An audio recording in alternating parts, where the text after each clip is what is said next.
ene me pese me no cha awurade asem kakra na asema Nyankopɔn de nam so a me de bro ne se nsohwefo no ne hwan na kwan ben na ofa so e de ba onipa abrabo so ebe so onipa ehwe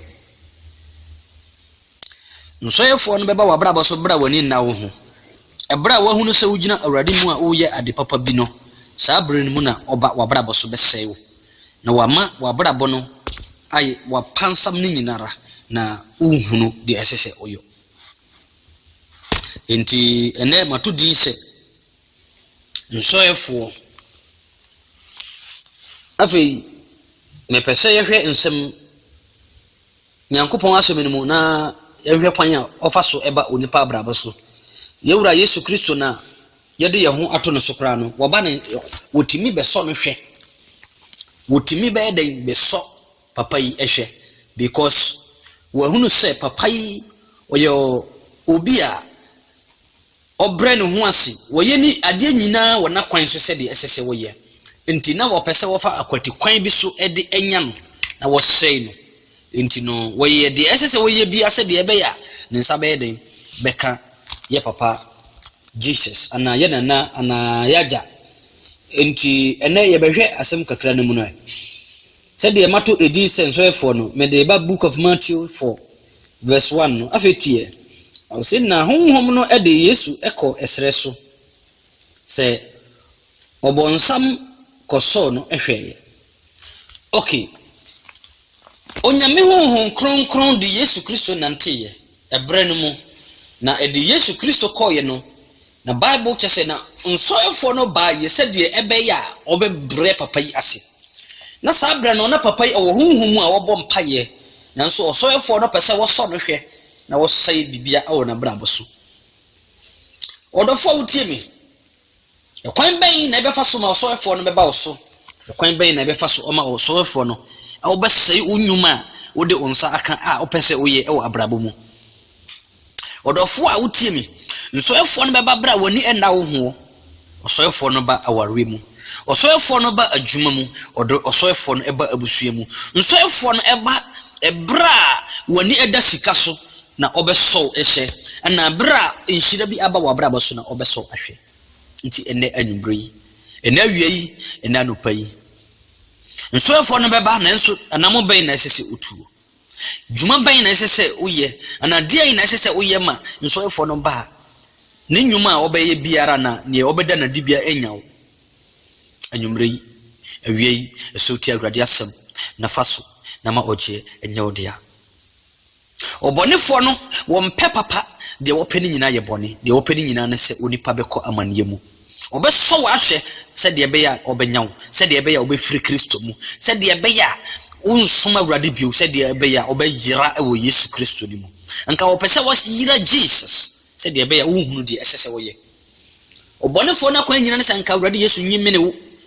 because bra oko sire so a okobo mpaye no oba ne so se de beya obeso na ahwe na wama papai ahwiase na ohwiase anka meso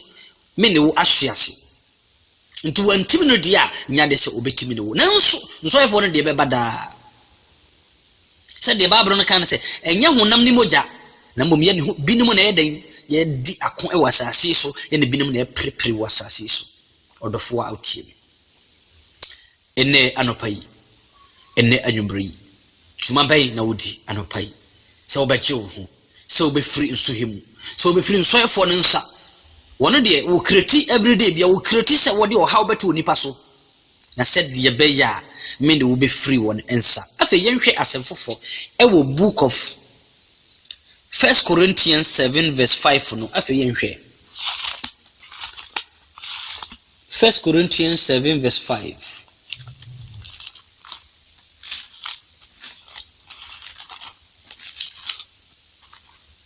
5 no afa tie o se monfa mo ho nkame mo ho gise mo baanu epene so se mo betina eho ebre kakra bi na motu mo ho asi ho ama mpaebo na afei mo sane ahia emu bio na obonsam afa mo honam ebre so as ebre ose obonsam afa mo honam ebre no so anso mo anhwe enti adenti na ma wokansa because enso efo no ba ebre na wani enna wo ho because okasafa awarefu mu adenti na ma okasafa awarefu mu because mostly no awarefu mu bebre no eya na enso efo no timenya wo mu so easy because nyenti a wotanya wo mu pa ne se enso efo no ba ebre na wayi memfanse oberima no ayi ne ho asi ho se ene meyɛ mpai bo na oba no soso nya ne ho ntiase ana oba no ayi ne ho ato ho se obo mpai na berima no nya ne ho ntiase nso efo no timi ba na brabo mu ebeso ne hwɛ kwan be na wo fa no obetimi afa so ayde aso na hwɛ because me ko ndo se me ne wo beden be hia ewo ebre no mu enti no nso efo no so wo de adwene foforo be ba se saa de a nso so esese wo so wo ye de wo fa wo ho adwene enti no anytime biara obepia na obe less mistake no Satan no wodi obi be de be ba na brabo mu se de ebe ya obema na hwe ase enti no eho so wo hwe ase a wanhwe ya wontimi nsori bio obetira mu akọ ewuo mu ya very careful wenti na ma obetimi ye kohwensa ni obetimi ba wa brabo mu be ka se ye nom nsa wi na nsa wi de emu ana nipa sumasi awu no eya me ya ma me nom nsa se de ebe ya me nwene ho nti wo kan book of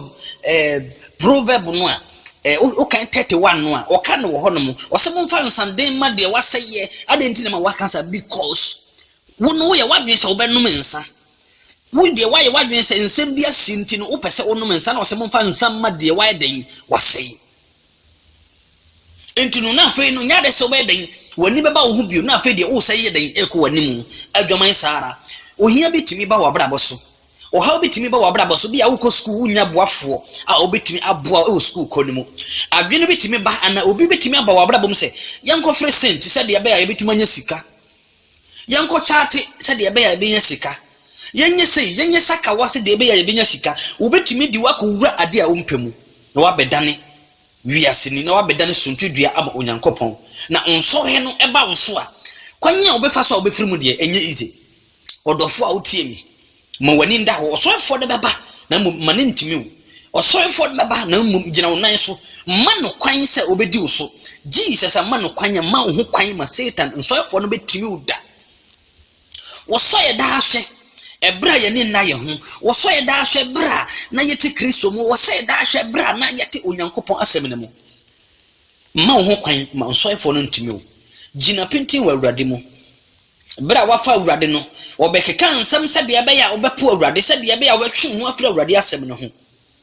si wanhwe ya sikasem timi ma wetwe ho afira awurade asem ho wanhwe ya sikasem timi tu suntudua wanhwe ya sikasem timi ma wo nso he bi eba wo so ani bre bi beba wo so eno ne nso he no obehu se obi atoka me so mpese me tobi obi aware obra nso se obe ware wani o presa obe ware na manyini na mayesi odofo ma woni nda ho nso efo no na aba wo so obi ba be kasa tro se wonyini dadada de na won wareye nso efo no aba o kasa chew o e the pressure beto so o ba pressure wo so ba kwa ware na nso na nya obre asese ware na wo ware ne ye ware no na afedie wanhwe ya sabre no so ba yira wo Kristo mu na uwa onko heaven order 40 mi ma woni nda ho ye hwe asem foforo bi e book of Revelation 2 verse 10 no ye hwe asem bi e wo ho Revelation 2 verse 10 intie wose insuro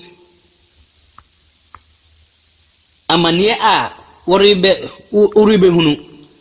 mesan rudin biara repeating wose insuro amanie bi a ubehunu biara hwe honam de momu bi wose honam de momu bi benam begu afiase na wasomo ahwe na mubehunu amanie dabi mubehunu amanie dabi dinokure kodru owo mu na mama wama wo nkwa na mama wo nkwa abotire nti no odofo wankasara ene awrade asem amede ma wi sedi asem no ekire wo nie wose ensuro amanie biara erebeba wo so ma wo honam no enye den emfa wo nko amanie mu na honam di binom baye den begu afiase na wasomo ahwe na mo behunu amanie da bia edi wanimu ebre bia edi wanimu na di nokore kopim se ekwa akosi ewuo mu na wotimi di nokora na ode abotire beden bebo ode unkwan abotire beden bebo odofo di nokore ema awrade na honam di binom beden beko afiase enetie obati na papa awrepu obati na brother awrepu obati na onua bi awrepu na yache no yedina koto afiase 15 years 12 years 6 years 7 years honam di binom beden beko afiase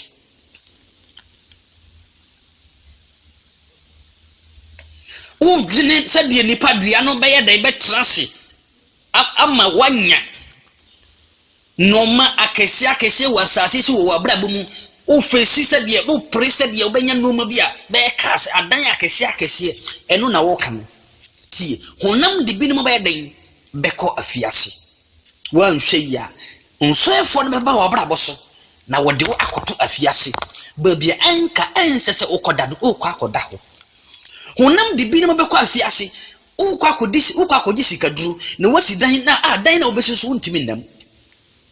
na obewu akoda adaka mu na yasiu ani na yasiu bra anka uwu bra enye den enso honam edibinimu beko afiase wonua ma wani enda ho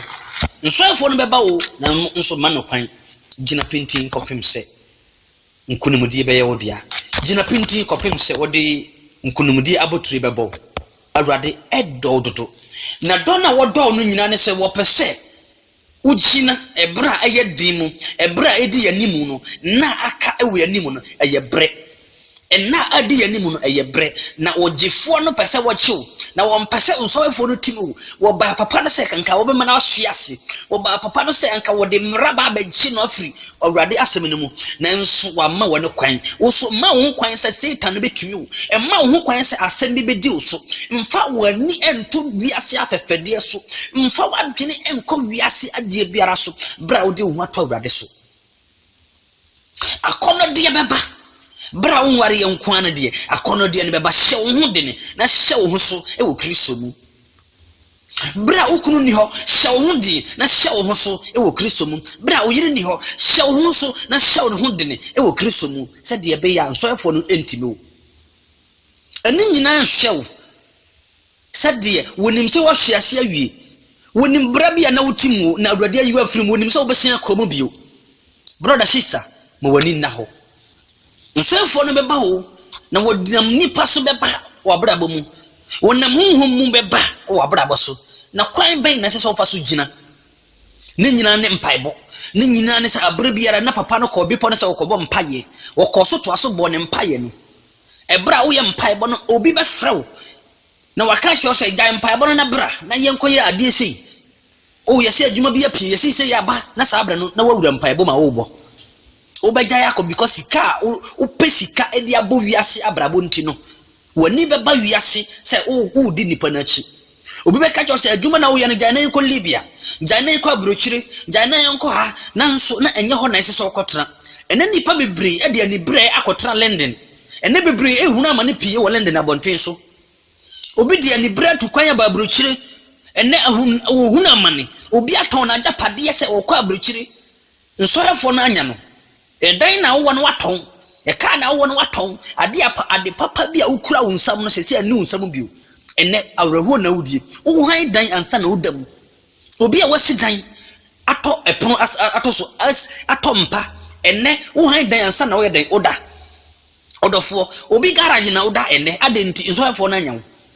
mo wani nda ho na bre bia twa mu na awurade apagya wadrum pempen so na nso wa ma ho kwanti no ene nso efo no de wa akowura ba bia umpe ene obi da prison an Robin a wako ye na anya ne pese nka obeko but obi na de no ekowura sa gangi ne mu ene ya che no ene oda prison mu nso efo na anya no ene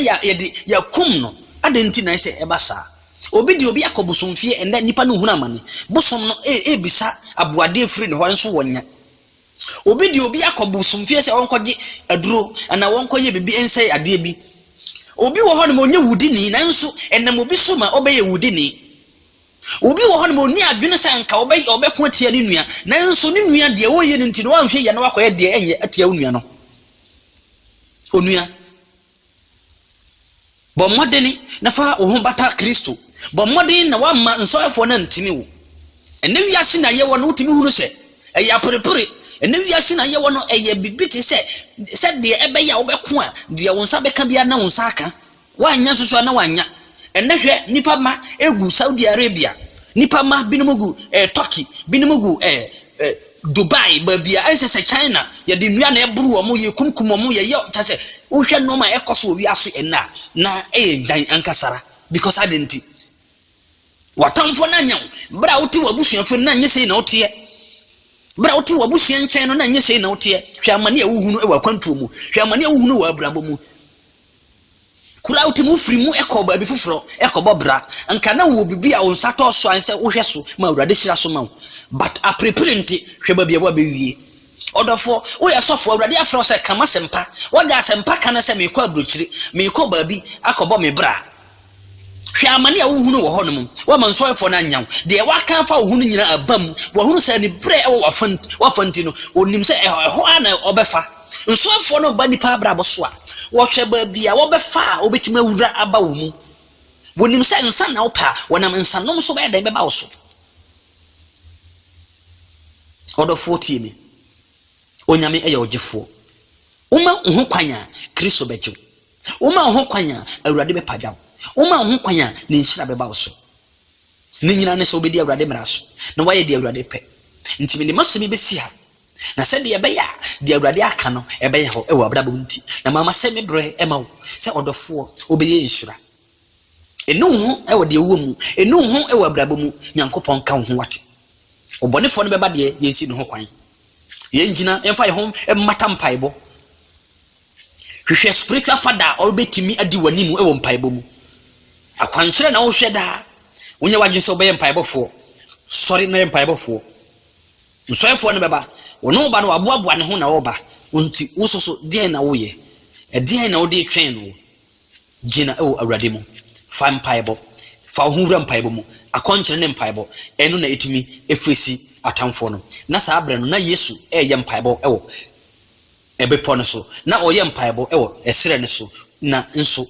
efo no bae ba ne nyina mu no 40 days no papa no timi twae that means ade biara ubesi hu agina ese opese oye biara ewurade be ma waye nso efo no beba na nso ne nyina mu ewurade be dia ma na obutiri dia ye odia nti ende ye da ewurade ase se wode nsempai ama fa asemi na bo bra fa asemi na somi enyai asemi no mu koso na koso na tie koso na koso na sende ma ofoforo na ofoforo so nsanka na ofoforo nsanka na otie na ofaso etene ewurade kwan ho a ewurade be hira wososo na wama obre no ankase da birada nyame nhira nka ho nkese wo hia me number ewo screen ne so ana bibiara wo hia biara wo de wo hwe screen ne so a unsabeka ana wo hia me number 32 ana +3233 +33 27 79 3622